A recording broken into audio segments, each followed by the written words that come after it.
Not too long ago, I went to a moving memorial service.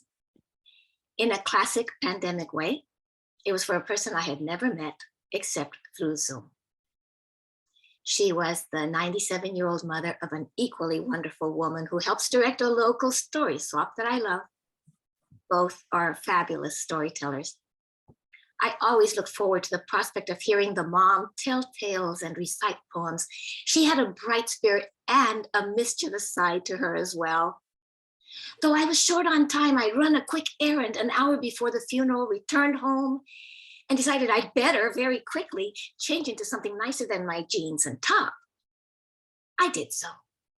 Then I headed off to St. Paul's Episcopal Church in Healdsburg, that is in a lovely century-old building.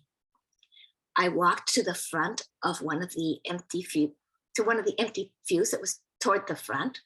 In the pew behind me were two friends from the storytelling community who smiled and nodded as I discreetly slipped in. Most of the others were members of her family and of the congregation, all unknown to me. Right around the middle of the service, I reached behind my back to feel for the ties that are supposed to be threaded through parallel loops on my long sleeveless dress. I didn't remember having tied them into a bow when I had hurriedly changed. The ties weren't there at all. But I did feel something underneath the fabric of my frock. Uh-oh, the ties, all in a bunch. I checked other parts of my dress along the seams on either side of my body and down at my hem around my feet. The seams and the hem were fully revealed for all to see. Sure enough, I put my dress on inside out. We were in the middle of the consecration, a most inopportune time to go looking for a bathroom or maybe a tall shrub along the walls of the church outside behind which to change.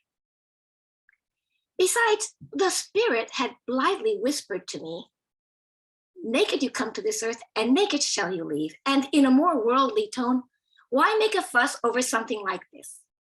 You're among good peeps." Then I swear I clearly heard the voice of Bobby McFerrin. "Don't worry, be happy." So I let myself become immersed in what turned out to be a lovely, sacred service. A reception followed the service.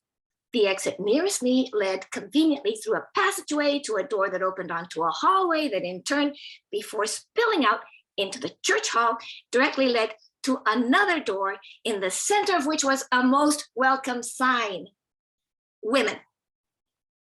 I went in, flipped my dress inside out, put it back on, making sure to make a snug bow with the ties this time. Then I stepped to the sink to wash my hands and pin up a stray strand of overgrown bangs. On the counter to my left was a simple framed print bearing the drawing of a calmly crouching cat, black, a scattering of stylized flower petals, red, and an auspiciously appropriate message in imitation Shuji Japanese calligraphy. It said, "Blessed are we who can laugh at ourselves, for we shall never cease to be amused." If anyone else in the room full of people sampling sweets and savories amid their expressions of sympathy had noticed the results of my scramble to get dressed that morning, they kept it to themselves. I'll make an effort to leave more time to do things right in the future, but I have a hunch that I'll nevertheless always have a reason to never cease to be amused. In every life we have some trouble, but when you worry, you make it double. Don't worry. Be happy. Beautiful. Oh, Genevieve, thank you. I'm sure Mom has heard that story tonight, and she is just laughing and having a lot of fun with you. And you know what? She would have understood completely what happened. Thank you so much. Oh, was that for Mary's funeral? Yeah. Memorial? Yes. Oh, beautiful. Oh, that's wonderful. I will keep that in my heart. I had fun with that one.